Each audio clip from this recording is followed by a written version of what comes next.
Yes, good afternoon, Mr. Buffett, Mr. Munger, Board of Directors. Wanted to ask, in looking ahead, do you see the trends of extensive outsizing, the offshoring, the downsizing, the expendable workforce, the right-sizing, the diminished commitment to company loyalty, and the greater emphasis on the short-term, quick buck bottom line versus your commitment to the long-term investment affecting your pool of investment possibilities and your decision processes, and do you possibly think of creating new companies on your own? Well, I think that the trends you talk about, or the attention devoted to them, could have some effect just in terms of how the public and Congress may feel toward business. Historically, every industry at all times is interested in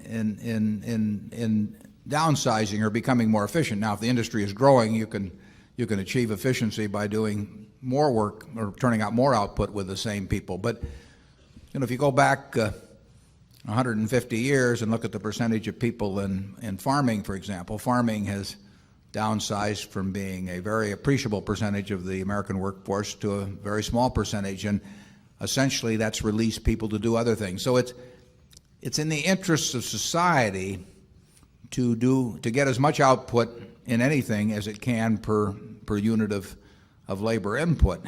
It's very difficult on the individual involved, and it's no fun. I guess it's no fun being a horse when the tractor comes along, or a blacksmith, and when the car comes along. But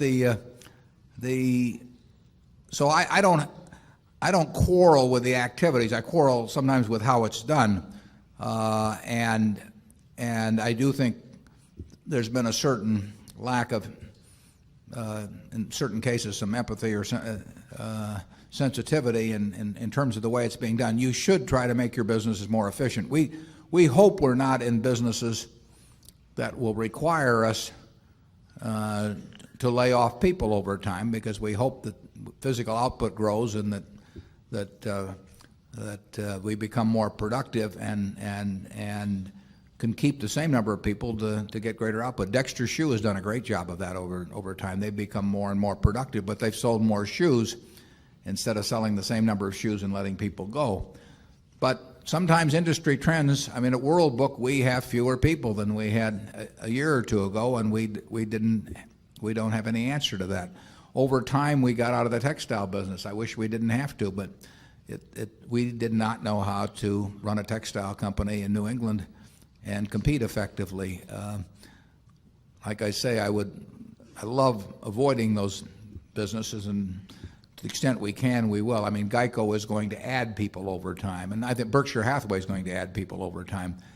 But it is in the interests of society to do jobs more effectively. It's also in the interest of society, it seems to me, to take care in some way of the people that are affected by that activity. And either, in some cases, it may be retraining, but in other cases, it doesn't work so well if you're 55 years old and you've been working in a textile mill all your life, and all of a sudden the guy that runs the place can't make any money out of selling your output. That's not the fellow's fault that's been working in the textile mill for 30 years.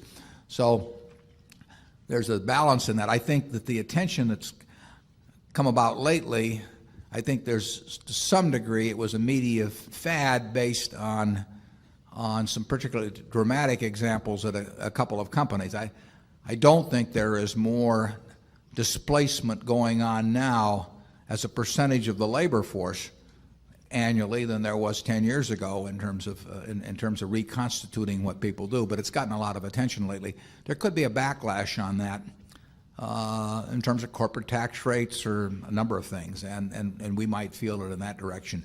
We want at Berkshire to do everything as efficiently as we can. Part of that, in a big way, is not taking on a lot of people we don't need. A lot of the mistakes that are being corrected now are because people got very fat, and their businesses got very fat in the past and took on all kinds of people they don't need. We see that in a lot of businesses that we're exposed to, and as long as they're very prosperous, really no one does very much about it. And then when time comes, they all of a sudden find out they can get way more output. The oil companies are a classic example. You know, the people probably actually needed to produce, refine, and market oil probably hasn't changed that much. But if you look at the employment relative to the barrels produced, refined, and marketed, it's gone down dramatically over 20 years ago. To me, it just means that they weren't being run that well 20 years ago, and it never should have occurred in the first place. We don't want to take on more people than we need in any of our businesses because we don't want to lay people off either. Charlie? Well, if you put it in reverse, you would say, name a business that has been ruined because it was over downsized. I cannot think of a single one, but if you ask me to name businesses that were half ruined or ruined by bloat, I mean, I could just rattle off name after name after name. Well, it may have been wrong to let the business get so fat to assume that eventually downsizing is wrong. Well, it may have been wrong to let the business get so fat that it eventually had to downsize. But if you've got way more people than are needed in the business, I see no social benefit in having people sit around half employed or unemployed. And you're very likely to compete against some guy at some point who doesn't have more people around than needed in the business too. But it doesn't change. For the people involved, they've got real problems. And Warren, can you name one that has been ruined by over downsizing? There must be one, but well, it's like Eisenhower said about Nixon. Give me a week and I'll come up with something. yeah.